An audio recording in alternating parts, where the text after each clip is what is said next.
Okay, I think that's good. If we could do a roll call, please, Holly? All right. Jeff Swearingen. Patrick Updike. Present on the phone. Sandy Black. Here. Marty Smith. Here. Tom Lampy. Present. John Benson. Present. Bob Von Wolfrat. Andy Buffington. Present. Ellen Hagan. Present. Michelle Bischoff. Present. David Ness. Here. Jason Leonard. Here. Rob Rotter. Here. Michael Casper. Here. Carol Lund Smith. Here. Larry Smith. Present. And Angela Klauser. Okay. Assuming we have a quorum of Yes, those we do. members. Thank you. Welcome, everyone. Got a fairly decent agenda today. It should go a lot faster than normal, hopefully, but we'll stay here as long as it takes. Looking for the approval of today's agenda, if I could get a motion for that, please. Casper, so moved. Casper? Second, Second by Buffington. Buffington. Is there further discussion? All in favor? Aye. Opposed? Approval of the meeting minutes from November 8th. If I get a motion for that, please. So moved, Ness. Yes, so a second. Bischoff, second. Further discussion? All in favor? Aye. Opposed? SWIC report. Thank you, Mr. Chair. A couple of housekeeping items really quickly for our encryption subcommittee. At a recent National Council SWICS and SAFECOM meeting, I had a chance to speak with the chair of the P25 steering committee. Our white paper is part of some internal discussions there, and they are working on finding a place for the work assignment to address our concerns and our needs within the array of P25 standards related to encryption. So work continues on that front at a national level. So again, kudos to everybody who contributed to that project, as it is causing some movement within the various standard setting groups. A couple of updates on some projects that I've been working on. We are working on getting a program called Status Board off the ground, which would be a way to relay what communications resources are available at any one given time on the new Isicsb network. The way it's kind of envisioned is that this will be something as simple as a web interface with a green or a red button next to a talk group that would say either yes, this resource is available if it's green, or no, it's ready in use if it's red. We are working with Minnesota to help us kind of come through the program like they did, and they're more than willing to offer some various levels of support for us as we work to get this done.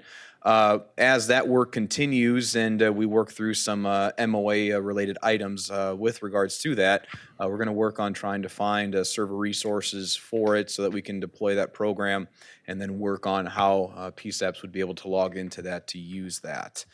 Speaking of Minnesota, interstate interoperability work continues with many of our neighboring states. We had meetings most recently with Wisconsin and Illinois, and those happened a couple of weeks ago. The meetings were very productive. We got a lot of items laid out on the table, and I think we have a good direction going forward.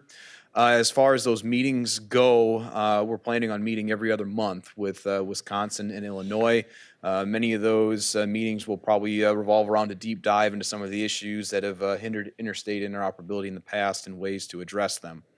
Those will complement the quarterly meetings that we're having with Minnesota very nicely.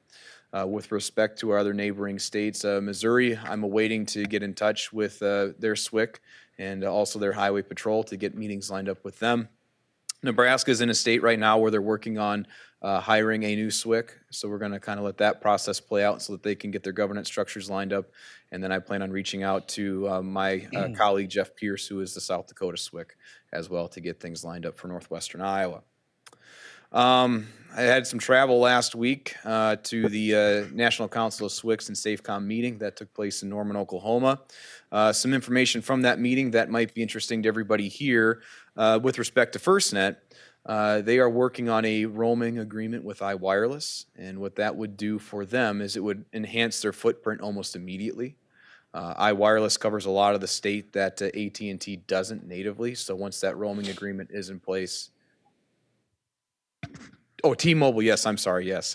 T-Mobile is the one that acquired iWireless, so thank you for the clarification on that. iWireless's old network that T-Mobile now has possession of covered a lot of the state that AT&T doesn't. So once that is in place, the coverage footprint should increase significantly.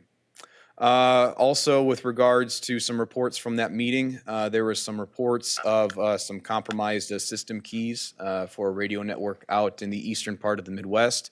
I want to stress that those are hopefully being taken very close care of. If anybody has any questions on some specifics related to that, I can comment on those offline. There's an active investigation going on there, so I don't want to disclose too much publicly with that. Something else that was introduced there is the official word that with the introduction of the Information Technology Service Leader within the Incident Command structure, there's going to be some significant updates to NIMS and ICS from here. With regards to courses, they're looking at potentially adding or modifying up to 16 of them. So if you think back to all the prerequisites, the IS 100s, 200s, 700s, 800s, and everything else associated with that, there'll probably be some very significant changes, even up to ICS 300. So I wanted to make everybody aware of that going forward. And actually, with regards to some of the changes that are ongoing, it looks like there may actually be, in addition to the ICS structure, and that would be the communications section, which at that point, your communications leader, your ComLs, ComTs, and the new ITSL position would fall under that. So that would be something significant that we're going to be keeping an eye on. Something like NIMS is a very heavy lift, so we'll probably have plenty of notice that this is coming once it does arrive. Finally, we were able to give an update on the National Emergency Communications Plan that I've been working on in conjunction with the 911 Program Manager, Blake DeRushi.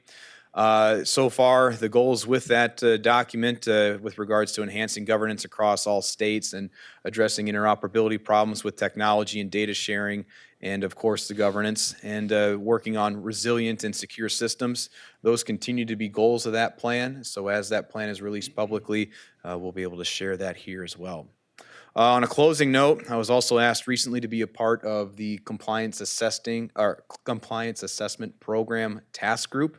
That's a federal level group within the P25 Steering Committee and APIC, and I accepted that. And my approach with that will be to make sure that the interoperability testing that group outlines focuses very, very specifically on the boots on the ground needs of our personnel, as opposed to getting too technical and things that may not necessarily be relevant to people in the field. So with that being said, I'll open it up to questions. Chris, I have one question on the status board. What kind of information will be on there, and then who would be the users to be able to view that status board? That's a good question, Larry. So with the status board program, basically, think of it as a website that someone at a PSAP at the dispatch console position could log into with a web browser.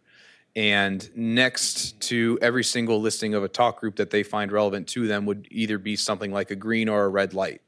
And if that light next to that talk group is green, that means it's available for use for an interoperable event. If it's red, someone's already got it.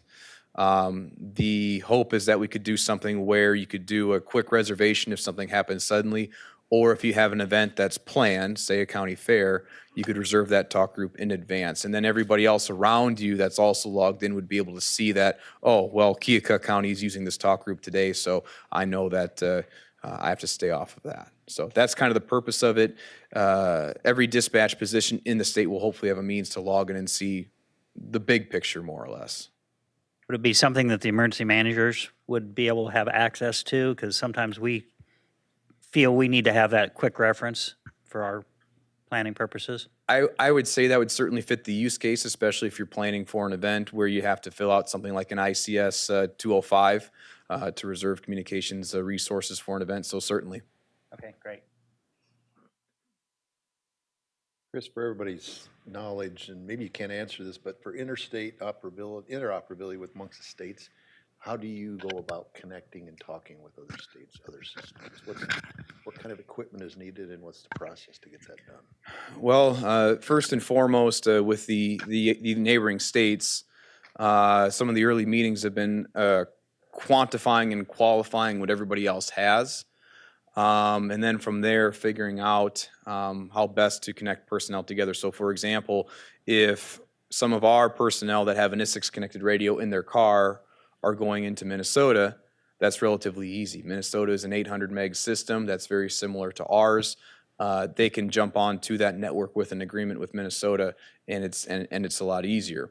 When you're looking at someone like Wisconsin, they have a VHF network, so if you wanted to jump on that system natively, you would need a radio that's also compatible with VHF. Illinois would be straightforward as well, since they're 800. Missouri is a blend of VHF and 700, and Nebraska and South Dakota are both VHF networks. You could do that with something like radios in the cars, being able to connect to multiple networks if they're multi-band radios. At the dispatch level, though, one of the easier things that may be doable is to have a consolette inside of the PSAP integrated into the dispatch console, so that kind of like what we're doing with our PSAPs in Iowa, they could then patch those resources that are native to them into the other state's network. We have some early handshake agreements with our other neighboring states that if someone wants to join their system from Iowa, they can, and there'll be no charge of user fees. And we've also extended out the invitation for other outside of the state agencies to join our network as well. The coverage footprints from around us should facilitate being able to connect things like a control station in the other states' PSAP fairly effectively as well. So it's a blend of governance and a blend of technology at this point that we're working through. I think sometimes we forget about our surrounding states. We focus so much on our own. We have to, and you're doing a good job of making the interaction with them to get something in place. Because we do a lot on the western side for vehicle thefts come across our border, and the eastern side, and there's quite a bit of back and forth interoperability on the west side, so we have to make sure that works. Yep. And some other parts of Iowa are very dynamic as well. There's one part of Iowa, the tri-state area in Dubuque County, where you've got the outlet and inlet of the Wisconsin bridge right next to the outlet and inlet of the Illinois bridge. So in theory, you could be in 3 different states in less than a minute. So there's all sorts of challenges with that. Okay, thanks. Anybody else? All right. We'll move on to the 911 council report. Blake.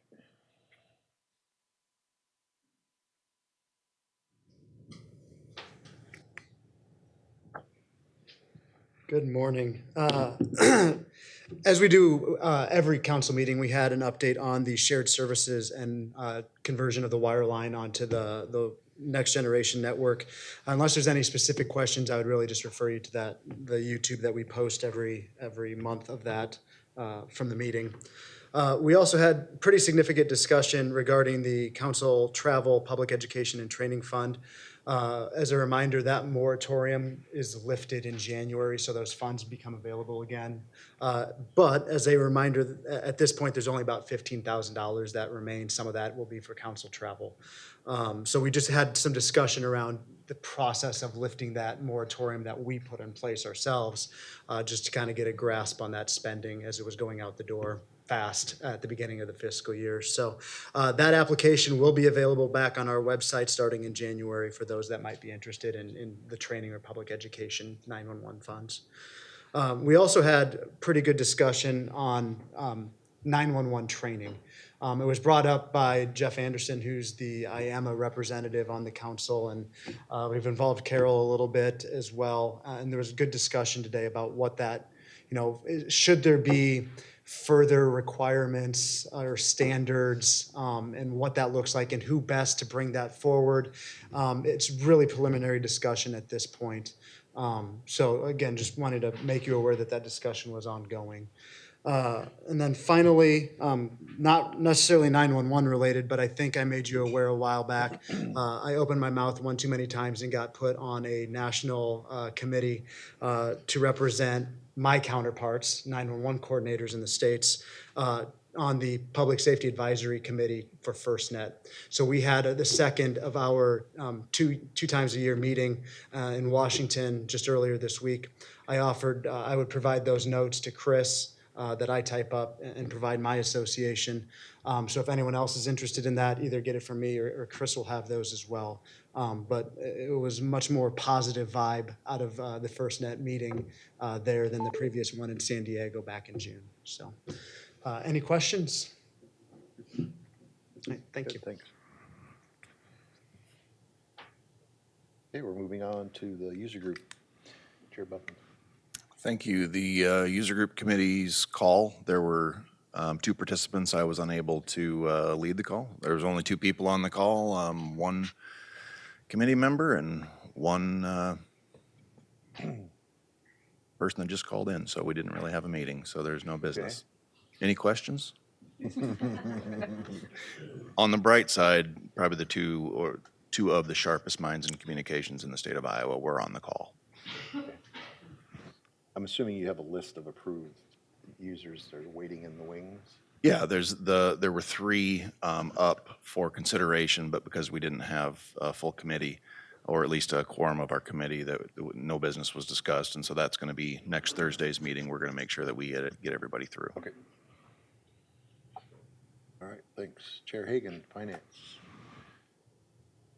Will you give us a report, please?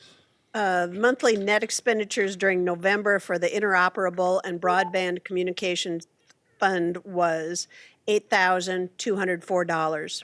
The November ending balance was $234,154. Monthly expenditures during November for SLIC P 2.0 were $9,976.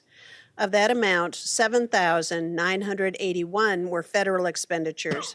The remaining federal amount available from the grant is $145,171. The Financial Committee discussed and recommends the board approve $15,000 to be budgeted for the TIA TR/8 membership and associated activities. The $15,000 should be sufficient to cover any anticipated expenses. In addition, an additional motion will be needed next meeting to renew the participation in the TIA TR8. Does the board have any questions? Put that on the next month's new business for the 15 Yes. and to participate. Okay. Yep. Okay, thanks. All right, governance. This will be brief. Governance committee did not meet because we didn't have anything to meet on. So no questions there. Secondary item, not necessarily governance related. Most of you probably remember we have 3 trailers in the state, the Strategic Technology Reserve trailers.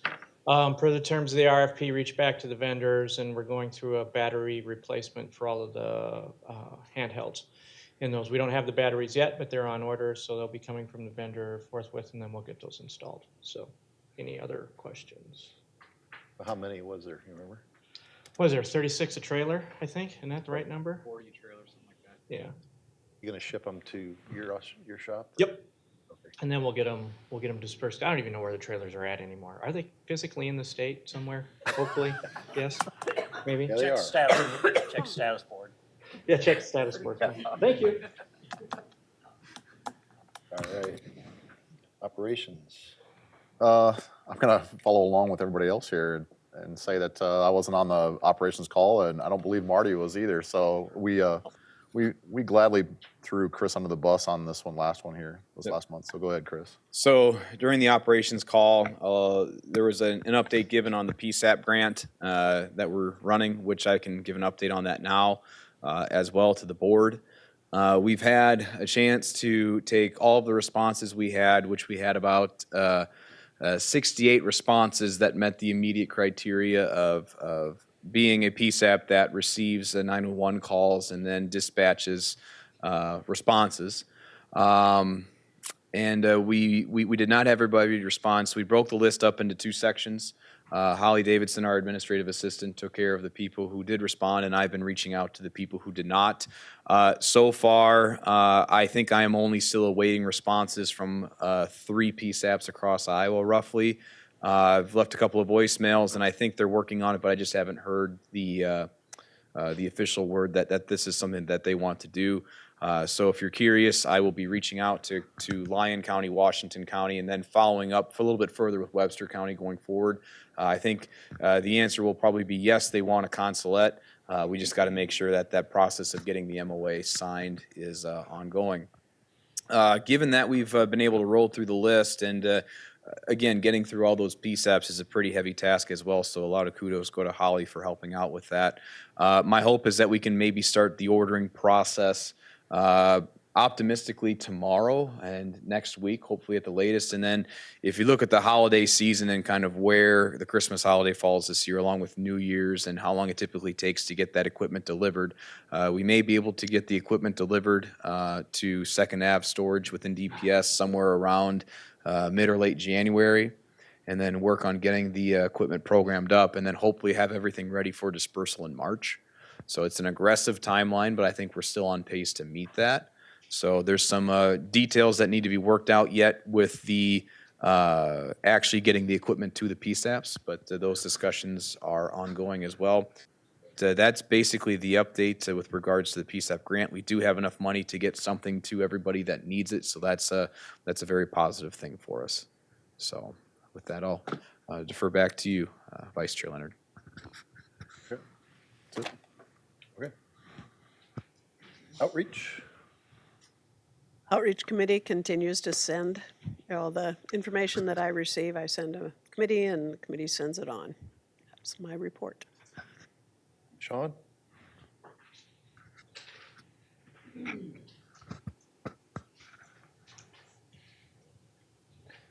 Thank you, Chair. So we made some updates to the website. Hopefully you're seeing that the map is online. We had some problems with Google. They put out a new API, so we had to upgrade our API, move some of those things. We're trying to make sure that everybody is set to their correct status. So I'll be working with, excuse me, SWIC and a few other people to make sure that the statuses are correct and up to date. We will also be adding a new tab in the join process. So if you've already done it, you won't have to worry about this. But what it does is allows for all the attachments to be put up at once. The reason why we're doing this is because to fit a new technical component of it so that it packages them all together in one zip file. We met with AT&T. We've been meeting with AT&T. We have up to the first half of 2019 planned for outreach, including all the updates that they'll be providing here at the board. We're still working on my RIC 2 and RIC 5 people. I'm sorry. Trust me, we have not forgotten you. We will be doing outreach for you. It's just now that we're in holidays, we're pushing back again to make sure that we have everyone's available, but please trust that I have not forgotten you. You are very important, and I am going to put you on the first half of 2019 to make sure we get out there and do outreach. This week mentioned the status board. Just so you know, I had to recluse myself from any coding from that because as an IT person and as a developer, I've been developing something very similar to the status board. So I made the state of Minnesota aware that, I will not work anywhere with the code. I will not be touching the code. I will exclude myself from any kind of code access.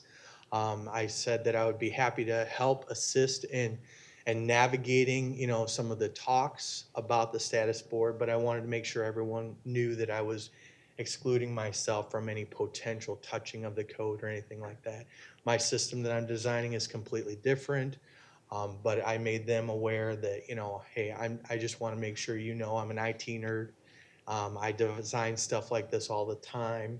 I've been designing something like this for over a year, so I just want to make sure I also let the board know that I'm excluding myself from any conversations in which I'd be having access to their proprietary code. I have been kind of advising on, things to think about when doing these things and planning, but anything that would be proprietary, I've kept more than an arm's reach whenever possible. Other than that, any questions? All right, thank you. Chris, on the status board, to make sure the board members understand where that's coming from, how it got started, because we mentioned Minnesota, make that clear to the board members, what's going on here. Yeah, so with respect to status board, in Minnesota, when they had their state system deployed, one of the things that the operators had at the PSAP level was, we've got this thing going on now that's interoperable, and we need to involve other parties. How do we know what is available without grabbing the radio, picking a talk group and saying, hey, is this thing clear? So it's a situational awareness, more or less concept and program that Minnesota developed based on a need that was conveyed to them by their user base. And we've kind of listened to some of their advice about getting this program off the ground here in Iowa so that the transition is a little bit smoother. They have offered to provide us their source code, raw and compiled, and to help us with some basic launch things that have to happen, like modifying configuration files so they fit our fleet map of talk groups, helping us with how they do the login credentialing, helping us with any configuration files that have to be modified for individual users, and then just something as simple as swapping out logos. So the program is a situational awareness program, and it was developed based on an operational need that Minnesota discovered as their system came live. I think it was 10, 15 years ago. What I was after, that's great. What I was after is the cost. The cost at this point, they're giving us the source code for nothing. They're providing the support for nothing as long as it's basic support. The cost function for us will come from procuring server equipment to host it. So that's going to be the startup costs that we have to figure out at the board level and with other stakeholders as well. Okay, thank you. And move on to training. I think you're going to handle that for us. Yeah. I don't know why I shut my mic off. So Denise is not on the call today. For those that may not be aware, Denise had to resign from the board recently due to some health issues with her family that she has to attend to. She wanted to extend a sincere thank you to board members for giving her the opportunity to be a part of this group. She had said that it was wonderful with her time here, and she loved the fact that everybody was welcoming and at the professionalism of the board as well. She's actually leaving her post as well in Scott County. That took place on December 7th. So she wants to send her heartfelt thank you to everybody as well. So since Denise is no longer a part of the board, I'll go ahead and give the update for the training committee. Her departure coincided with the training committee's meeting pretty closely, and they were unable to have a meeting that day. On the agenda for the next meeting will be our technical assistance requests from the Emergency Communications Division at Homeland Security. The new ECD is basically the same as OEC was that Jim Lundstedt works under. So we're going to be compiling a list of things to look at as far as what type of training opportunities we want to partner with the federal group on to deliver here in Iowa. On the list right now are ComL classes, ComT class, and a cybersecurity webinar that is geared basically towards PSAPs. Cybersecurity is a moving target, and the thought process there is to, once we have our TAS set up, and especially if that cybersecurity webinar is on the docket, to coordinate very closely with the 911 Council to make sure that we can try to get every PSAP on board as well with the cybersecurity webinar. And it would probably be beneficial for other people in this space as well, since cybersecurity is a moving target, and a lot of the concepts that will be conveyed during that class will carry over to in-field personnel as well. So that's the basic report of the training committee, and I'll take any questions. Many thanks to Denise for her leadership and excellent jobs. Big shoes to fill there. So, thank you. Pat Updike, are you on for the Technology Committee report? Yes, sir. Right ahead. Well, it'll be pretty short. The technology monthly call, one of them landed on Thanksgiving, so that didn't happen. And the next call landed on the 4th of December, and we had myself and one other member, so we didn't really get much accomplished, similar to our UGC call. So we still continue to work with the SOA channel discussion in the 800 meg band and other channel acquisition issues, so we'll hopefully get ramped up a little bit more after the first of the year. And that ends my report. Thank you. Thank you. Rest assured, there's some things that some of the committees aren't working on right now, but rest assured, when it's the system's up, you will be busy. So we have these times where there's a little lull here and there, but it will get very busy here. Other reports, we'll start with information sharing. Does anybody have anything you'd like to share amongst the board members? Go right ahead. Iowa Department of Public Health is online now with Isicsb, and we're using it. We have radios out with some of our partners out there. Everything's working great for us, so we're quite happy for that. So thank you to everybody at DPS that helped me to figure out how to get programming done. One question I have for is there anybody that's created a training cheat sheet or that for the users? Does the Isicsb board have anything, or has anybody created anything that I could steal? We've actually talked about that in the operations committee at one point in time here a couple months back. Yes. Marty, I think the operations committee had talked about the same thing with Jason Hoffman, bringing that up. Exactly what you're talking about, because it's going to be needed. So as of yet, it's not been established, but it's something that I think we're going to have to work on with. I'd be willing to sit on a subcommittee if there's anybody that's else interested in figuring that out. And Marty, that lines very closely with what the training committee will be tasked with in 2019. Within all of our standards, there's language in there that also says that the training committee will help develop guidance or training modules for all those standards. So what you're asking there certainly lines up with that. And the technology committee is looking for a chair now as well. So if you're interested. I don't know anything about technology. Or the training committee, I'm sorry.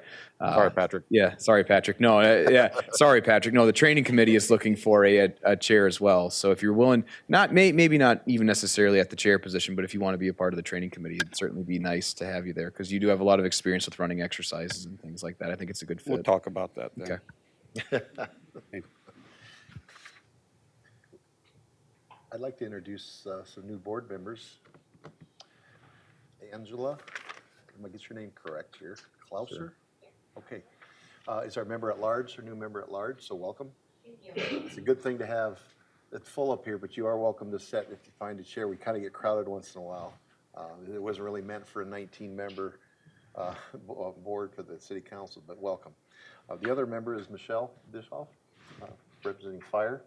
Welcome. She's been trying to get on for quite some time. We finally got that pulled off, so worked great. So we're interested on the committee side. If you're interested in any of the committees that we reported today, find the chair or myself or the SWIC, we'll get you on wherever you feel comfortable with. Okay. Did we talk about the annual report? No, I can cover that now. Okay. So one thing I forgot to mention before, our yearly annual report is in the final stages of being updated and drafted. The way the calendar's lined up with the holiday and then my trip to the National Council SWICS and SAFECOM meeting, I didn't have a chance to get it out last week, but we will be getting that out probably in the next couple of days. So we may have to have a special board meeting to approve that, but the annual report is almost in its final form and ready for review amongst the board members. So that'll be coming out shortly. Would it be okay with the board if, for time's sake, so we don't have to give another board meeting, if we push out the annual report as a draft on email, if everybody checks off and looks at it, we can edit it from that, and if at one final time, we can say this is the final version, send it without gathering everybody to approve it. Can we do that? Would that be sufficient? Okay, let's Good with that. handle it then. Keep moving. Thank you. Everybody's got time to, other than jump on a call for 5 minutes. That's what it would take, so, thank you. We're moving on. Is Melvin here today, or Nick, are you doing it today? Okay, for Motorola, thank you.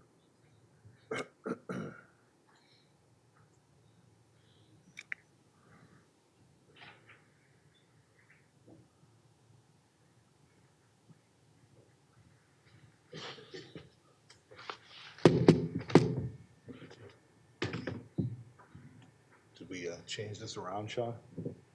Did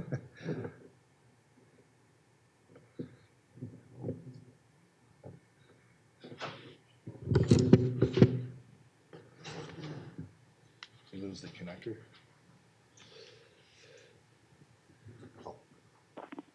Oh, thank you, sir.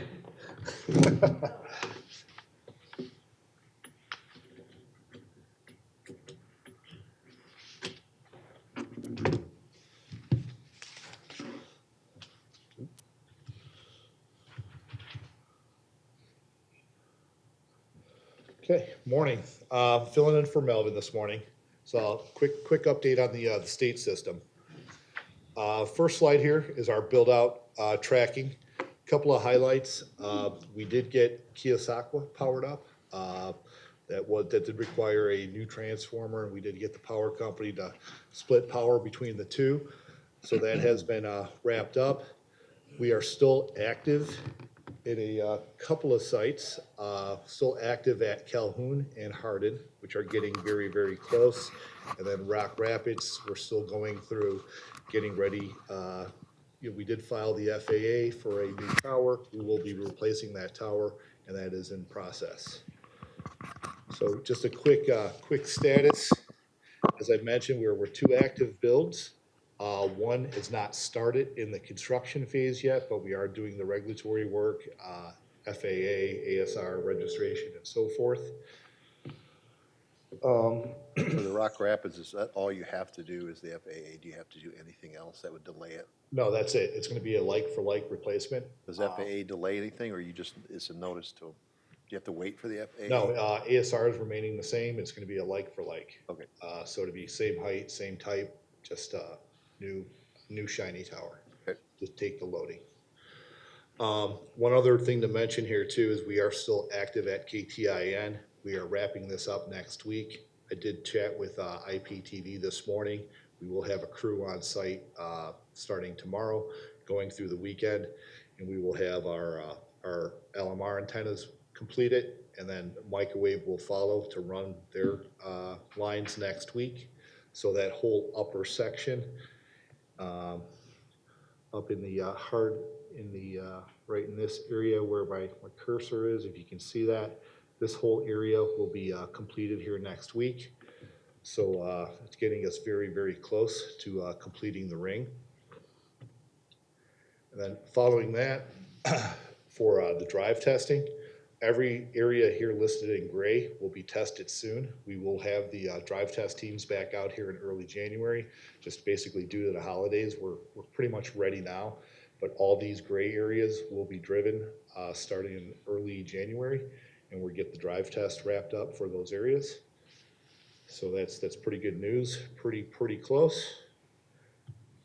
And then last, summary, we're still in the build process. The 2 active builds and the one to start in the near future, which is the Rock Rapids. We are continuing with our microwave alignments, which is getting pretty close. We are preparing for DPS cutover. We're working with Waltech, starting to identify the talk groups and preparing the dispatch cutovers. My guess would be that would be sometime in early to mid-January timeframe, somewhere in that range. We are still currently re-optimizing the sites to the 700 meg channel plan. It's very close to completion. And the last point was we did change out the antennas at Muscatine and Scott due to the Illinois frequency coordination. So we did put our directionals up there, and we are now pointing back into Iowa, so there's no problems with the RF contours. And that's it. Is there any questions? What are the obstacles at Rock Rapids that we, if any? Just, it's gonna be weather. So can you pour concrete in January? Weather dependent. That's gonna be the biggest obstacle. Well, I'm sure they got for that snow, area. right? Yes. I mean, there's snow and ice. That's one of the reasons we got slowed down at the Fort Dodge location. The tower was shedding ice all week. The weather looks like it's going to cooperate starting now and through the weekend, and actually next week looks pretty good too. So that's what it's going to be, weather for that area.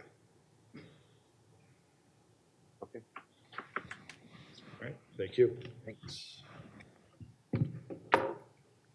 Go straight down to this.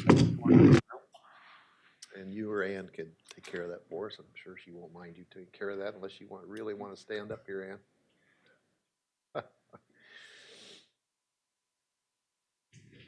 You're sort of whittling down to the end, aren't we? Yeah. For now. Good morning. I really wanted to come out because I feel like our update comparatively is really awesome.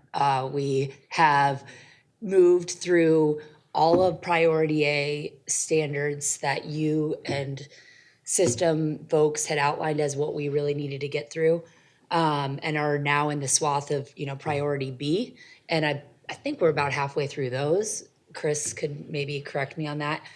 Chris and the committee have done a lot of work, so I really can't take the credit by standing up here to move these through. In addition to socializing the standards with the rest of the board when we have issues, and then bringing it back to the standards committee, going through it once more, and then sending it to governance. So I feel as though we're being pretty thorough and transparent with the board on getting these done. We're actually also at a point where there are some standards that have not yet been maybe created nationally for situations that we're going through here in the state. And so those are coming up through subcommittees of what we need to address, and then being drafted by Chris or somebody else within the group. So we're moving forward on those.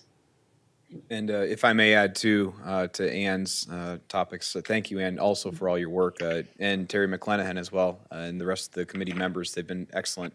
With regards to the actual standards that are focused on the boots on the ground in the field personnel, the plan right now is to review those once the system is live to make sure that they're working and they do the things we had hoped that they were going to do. There are some groups that say, well, wait at least 2 or 3 years before you change things. And in our case, I think it might be more advantageous to incrementally adjust things as we need to. It doesn't take a lot to change a paragraph in a document if it's an obvious change. So we're just going to go ahead and do that as the system is live and make sure that the standards that come out from the standards working group go through governance and any other committees that are necessary, and the board are effective in their aim. So thank you. Okay, great job, thanks. Okay, old business. Chair Black, you're up for your wind farm update. You're up for your wind farm subcommittee update, which was formed last board meeting. Appreciate you stepping up to that. So good morning. As chair of the committee, I have been drafting a letter to send out to various people asking for volunteers. Haven't got any volunteers yet, but I'm in the process of working through that. I've done a great deal of research and have begun to reach out to the DOD.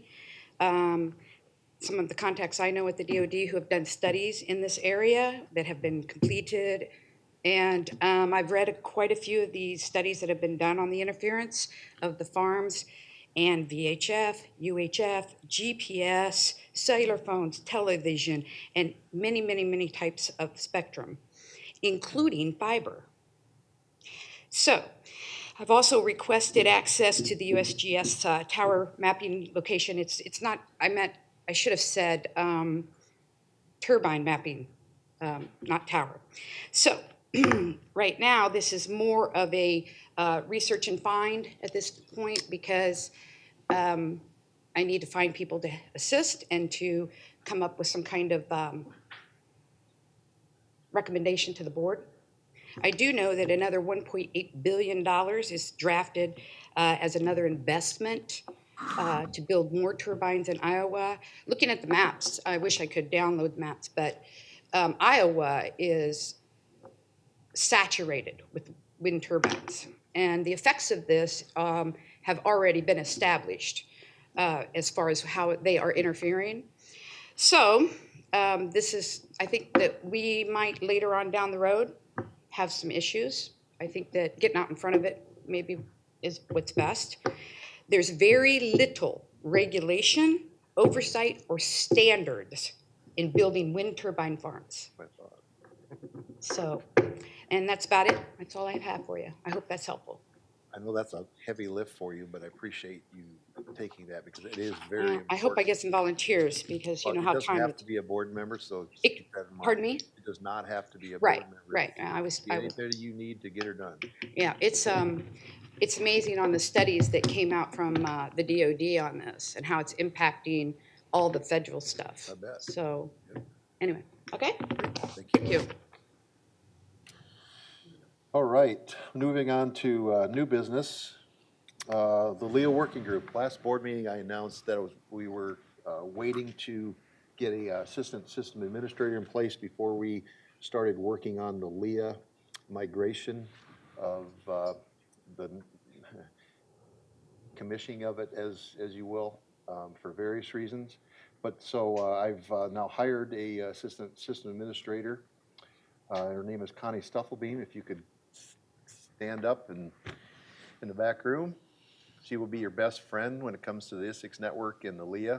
I've also asked Sheriff Rotter to, Connie will chair that committee, vice chair will be Sheriff Rotter. And the goal of that committee is there's three goals. The interoperability at the PSAP is a priority, and incorporating in the new consulate and how that works and without LEA and with LEA.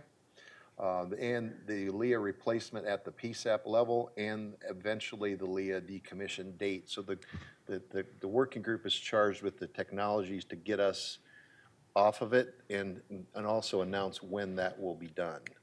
And that takes a lot of work, integration. We want to work with the Sheriff's Association, Fire, Police, Emergency Management. So I need, and Sheriff Rotter and Connie are well aware that every entity that uses it needs to be represented on that. So we all work together so there's common flow of information. So there's no question of what we're doing with it, because that LEA to some is not used that much, but the majority, it's a big deal. The LEA is a big deal. We've been using it for quite a while, since the 70s, and it's an evolution. We moved from low band to high band. Now we're moving from high band to something else, and we're there. So we need that. I believe have all the confidence in the world in that working group, and they'll report to the board monthly. They can work their dates out, but they should meet monthly. However you want to handle that is totally up to you. Your committee members are totally up to you. It's yours to run with. You just keep us updated, meet with your people, and maybe by next board meeting we can have maybe an update from you. It would be appreciated, both of you. Okay. Communication to our entities that you represent, your disciplines, is very important. The closer we get to system acceptance and use, I get quite a few phone calls that the board is not reporting to their associations or who they represent. They're in the dark, and that shouldn't happen. So I would ask that you please, whoever you represent, get something to them, either the minutes, the agenda, shove it to your distro lists, and then with a contact, you can call me. I can come to your meetings. I can come to anything you want, Chris or Jason, and give a live update if you wish. We're always available for that. But now that we're closer, we need to make sure we keep that flow of information moving. And I think the LEA thing will help do that.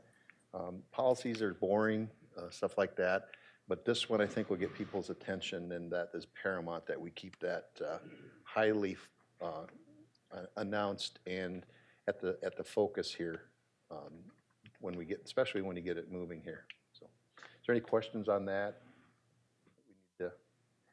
I would ask that you see Vice Chair Rotter and Chair Stuff will be after the meeting to see if you want to be on the committee or you have someone that you need to be on the committee. Okay. We'll move on to public comment. If anybody would like to come up to the podium, and you're free at this time, we're open for that. 11:19. Motion for adjournment. Buffington, so moved. Second. Ness. Smith. Thank you. Adjourn.